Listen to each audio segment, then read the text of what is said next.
கர்த்தருடைய பரிசுத்த நாமத்திற்கு ஸ்தோத்திரம். இன்றைய நாளுக்கான தேவவார்த்தை ஏசாயா 54 அதிகாரம் 10 மற்றும் 12 வசனங்கள். மலைகள் விலகினாலும் பர்வதங்கள் நிலை பெயர்ந்தாலும் என் கிருபை உன்னை விட்டு விலகாமலும் என் சமாதானத்தின் உடன்படிக்கை நிலை பெயராமலும் இருக்கும் என்று உன்மேல் மனதுருகிற கர்த்தர் சொல்கிறார்.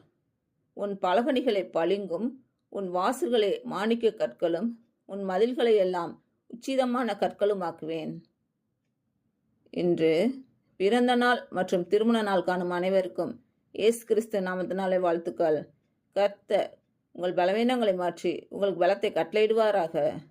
கர்த்தர் உங்களையும் உங்கள் பிள்ளைகளையும் உங்கள் பிள்ளைகளின் பிள்ளைகளையும் ஆசீர்வதிப்பாராக. கர்த்தர் உங்களோடு இருந்து உங்கள் பணிகளையும் பயணங்களையும் ஆசீர்வதிப்பாராக. ஆமேன்.